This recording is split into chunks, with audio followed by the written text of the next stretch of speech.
Bonjour et bienvenue.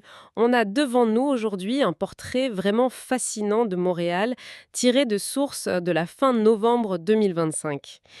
Et ce qui ressort, c'est une sorte de double mouvement. D'un côté, on a des chantiers, du béton, des milliards.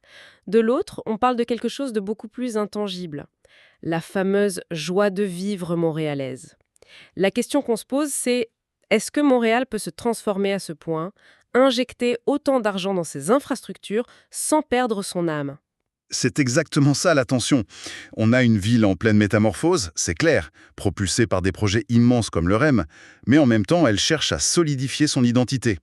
Et ce qui est intéressant dans les documents qu'on a, c'est que ces deux forces, la construction et la culture, elles ne sont pas toujours en conflit. Parfois, elles se nourrissent l'une l'autre. Et c'est ça qu'on va explorer. D'accord, et pour commencer cette exploration, il y a une source qui m'a un peu surprise. On parle du 30e anniversaire de l'association chinoise de méditation, santé et joie à la salle.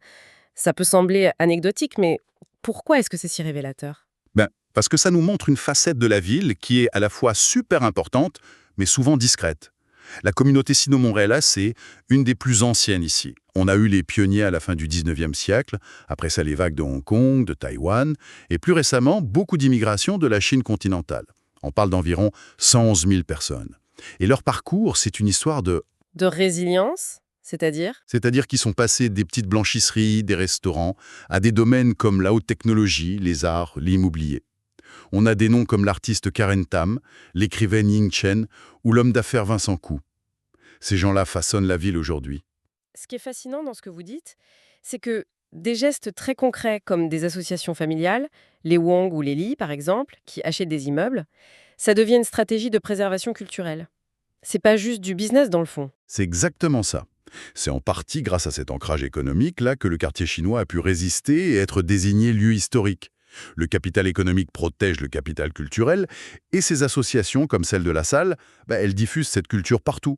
Du tai chi dans un parc à Brossard, du qigong à Côte-des-Neiges. Ça contribue au bien-être de tout le monde, à cette fameuse joie de vivre. Et ça, la joie de vivre, ça m'amène à un sondage de MTL Blog qui demandait aux Montréalais ce qu'ils la définissaient pour eux. Les réponses sont surprenantes. Ah oui, on s'attendrait au festival de jazz au Mont-Royal, mais non. La première chose qui est citée, c'est l'efficacité du déneigement. Le déneigement, c'est quand même fou, non? C'est drôle, mais ça a du sens. Ça peut sembler banal, mais c'est une sorte de promesse que la ville te fait. C'est un pacte social qui dit « Même dans le pire de l'hiver, la vie continue. On s'occupe de vous. » C'est fondamental. C'est tellement montréalais, là. Juste après, on retrouve le réseau de pistes cyclables, souvent classé meilleur en Amérique du Nord, et bien sûr, l'ambiance des festivals. Mais ce qui m'a le plus surprise, c'est que même les cônes oranges, tu sais, la blague éternelle, Oui. les gens les voient comme le signe d'un investissement nécessaire. Ils voient le chantier, mais ils voient aussi la promesse d'amélioration derrière. Et il faut dire que l'investissement, il est colossal. On parle du programme décennal d'immobilisation, le PDI. C'est un budget de plus de 24 milliards de dollars sur 10 ans. 24 milliards. Pour que les gens comprennent, c'est quoi exactement le PDI? C'est comme la liste d'épicerie de la ville pour la prochaine décennie. C'est exactement ça.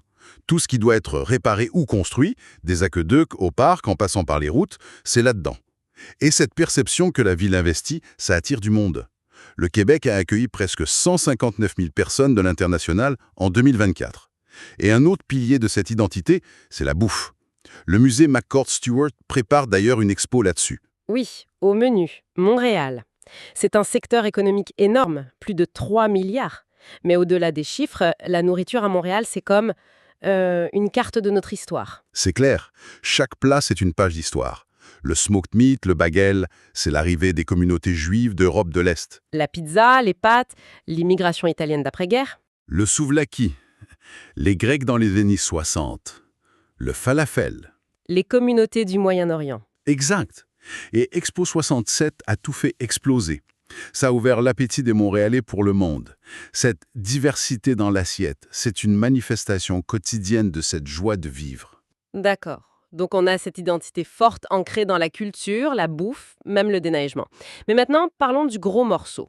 Le plus grand agent de changement physique qui gère. Le REM.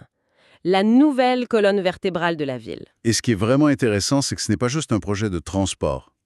Les sources montrent que c'est aussi un projet culturel. On intègre de l'art public majeur dans les stations. À Édouard-Montpetit, par exemple, l'artiste Manuel Mathieu a créé une œuvre, Le Mont Habité.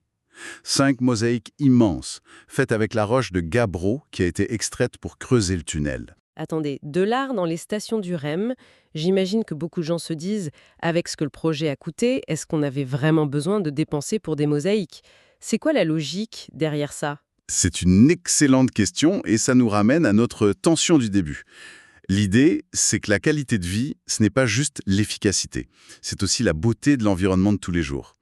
En intégrant des œuvres d'artistes comme Valérie Blas ou Diane Morin, tu transformes un simple déplacement en expérience. Tu dis aux milliers d'usagers, votre temps, votre environnement, ça a de la valeur.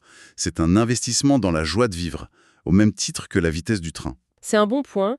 Et concrètement, sur le terrain, l'actualité de novembre, c'est l'ouverture du tronçon de montagne. Le 17 novembre, ça y est. C'est fait, l'Ouest est enfin connecté au centre. Et cette connexion, c'est le signal de départ pour une transformation immobilière massive. Prenez Brossard, sur la rive sud. La ville a un nouveau plan d'urbanisme pour créer un vrai centre-ville autour de ses stations du REM. On parle d'un potentiel de 25 000 nouvelles unités de logement d'ici 2040. 25 000 unités, c'est énorme. Mais est-ce qu'on ne risque pas de juste construire des dortoirs de luxe pour les gens qui travaillent au centre-ville? Comment est-ce qu'on s'assure de créer une vraie communauté? C'est tout le défi. Mais Brossard a des atouts. C'est une des villes les plus multiculturelles du Québec. 42% de la population est immigrante, le revenu moyen est élevé. Le plan, ce n'est pas juste de bâtir des tours. C'est de créer des espaces publics, des commerces, des parcs. L'idée, c'est de densifier la vie, pas seulement le béton. Et on voit une approche un peu différente dans l'ouest de l'île, à Kirkland, le projet Village Lazy Green. Là, ce qui est frappant, c'est le processus. 6 ans de consultation publique. Ah, ça, c'est un cas d'école. Le projet est gros, 850 millions, plus de 950 logements. Mais au lieu d'arriver avec un plan tout fait, ils ont travaillé avec les résidents.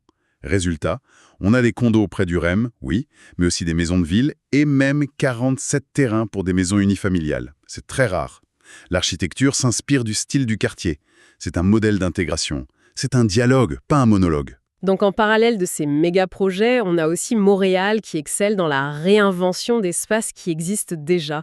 Et l'exemple qui m'a le plus marqué, c'est le Bain Mathieu. Ah oui, sur Ontario-Ouest, une ancienne piscine publique de 1931. Un bijou art déco. Ils ont fait une salle d'événements, mais ils ont tout gardé. Les tuiles de céramique, le plongeoir, c'est emblématique de ce recyclage urbain très montréalais. Et la liste est longue, tu sais. Le théâtre Paradoxe dans une ancienne église, la maison Notman, qui est devenue un hub pour les startups. Ou l'ancienne raffinerie de sucre, Redpath, devenue un centre d'escalade. Exactement. Chacun de ces projets garde la mémoire du lieu, son histoire, tout en créant de la nouvelle valeur. On construit sur le passé, littéralement. Et de la préservation de bâtiments, on passe à quelque chose d'encore plus ambitieux, l'héritage industriel. Dans l'Est, la ville met en vente plus d'1 million de pieds carrés d'anciennes friches industrielles. Ça, c'est un autre niveau de transformation. C'est une opération stratégique majeure, ça. On parle de terrains contaminés pendant des décennies. La ville a déjà mis 14 millions juste pour les nettoyer. Et au lieu d'un simple appel d'offres, elle choisit des projets spécifiques de gré à gré. Technologie propre, économie circulaire. Dans le fond, on transforme un passif environnemental en un actif économique. Les travaux pourraient commencer dès 2026. Et cette idée de réhabiliter l'environnement, on la voit aussi pour les gens, pour les loisirs. Les sources parlent d'un grand projet sur les berges, plus de 85 millions de dollars pour protéger 10 km de rive. Et ce qui est crucial de comprendre ici, c'est le pourquoi. La fréquentation des parcs au bord de l'eau a explosé depuis la pandémie. On parle d'une augmentation de 150% dans certains cas. Ce n'est donc pas juste un projet écologique, c'est une réponse directe à un besoin criant de la population pour des espaces naturels. C'est un enjeu de santé publique, de cohésion sociale. Donc, si on résume, le portrait de Montréal fin 2025, c'est celui d'une ville qui est sur tous les fronts en même temps. Elle investit des milliards pour construire l'avenir avec le REM, tout en investissant pour préserver son passé, sa culture, et améliorer la qualité de vie au quotidien. C'est un équilibre constant. Exactement. Et pour finir, il y a une information qui, je trouve, relie un peu tout ça et ouvre sur l'avenir. On apprend que le Siebels Institute of Technology, une école de brassage centenaire de Chicago, a décidé de déménager à Montréal en 2026. La raison principale? Les politiques d'immigration américaines, jugées trop complexes. Et en même temps, on voit que les États-Unis sont notre plus grand investisseur étranger, avec des milliards injectés dans l'IA et d'autres secteurs. C'est un paradoxe intéressant. Ils investissent leur argent ici et maintenant ils nous envoient leurs talents et leurs institutions? Et c'est là que ça nous amène à la question pour la suite. Alors que Montréal se transforme de l'intérieur, est-ce que son plus grand atout pour l'avenir, ce ne serait pas finalement sa capacité à devenir un havre de stabilité et de talent en Amérique du Nord? Qu'est-ce qui se passe quand une qualité de vie, cette fameuse joie de vivre, devient non plus juste un slogan, mais un véritable avantage économique stratégique sur la scène internationale? C'est peut-être ça, la prochaine grande transformation de Montréal.